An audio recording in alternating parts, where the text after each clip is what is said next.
Hello my wonderful earthlings, it's Mika. I know I owe you many videos from last year and we're easing back into it with this DIY wedding decorations tutorial. Note that this can be used for any occasion, not just weddings. You can make them for your room for a super chill beach vibe decor. So let's start with the first one, the blue tinted jar candle holder with netting. First of all, you need a jar and glass paint. The glass paint will make it waterproof. If you want the option to use it as a flower vase, it better be waterproof. Pour some paint directly into the jar and mix it with turpentine if it's oil-based, or water for water-based paints. Turn the jar around so you'll get a good coat and let it dry upside down overnight. You'll end up with a very vintagey looking jar like those apothecary ones. For the netting, we're going to cut 4 pieces of twine, about 4 times the length of the jar. Find the middle point and loop 2 and 2 together like so. Place them on the bottom side of the jar and use some tape to keep it in place. Now we make knots, starting from the opposite sides. That's all you basically do for this part. You keep making knots to create the fishnet pattern by taking the right string from the first knot and the left string from the knot on its right. It's like macrame, except we're not getting so fancy with our knots. Just a basic overhand knot will do the trick.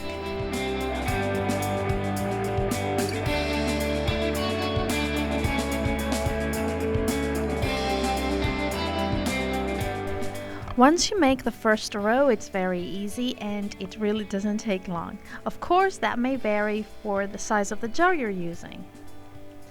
When you reach to the top of the jar or you ran out of strings to tie, take some more twine and wrap it around the finish. By doing so, you will have the ends of the knots secured and the glass threads covered. That's like 5 in 1. Add a layer of decorative sand, a tea light, and you're done! Now for DIY number 2, a boat made out of driftwood. Take a walk at the beach and look for interesting driftwood pieces. We'll need 1 as the base of the raft and 2 for the cloth.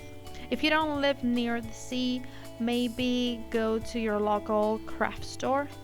Most likely you will find something.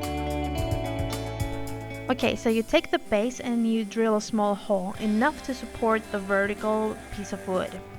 On that one, you want to drill another hole for the third and apply a generous amount of glue to secure everything together. What you must have by now is an upside down F shape. Now, it may not look like much now, but you'll see the difference once we add the main sail. There is no limit on what type of material you need.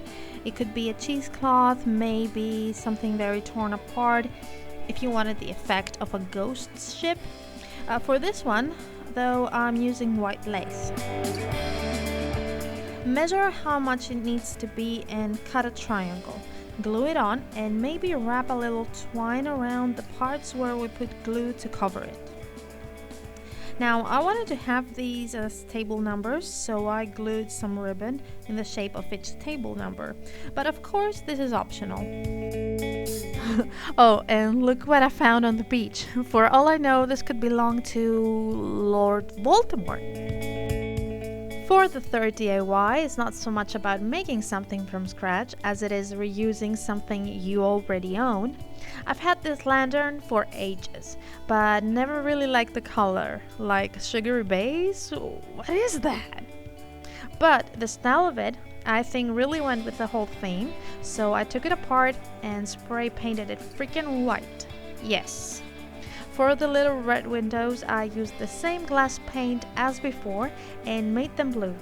Reassembled it back together, put some battery-operated fairy lights, and there you have it.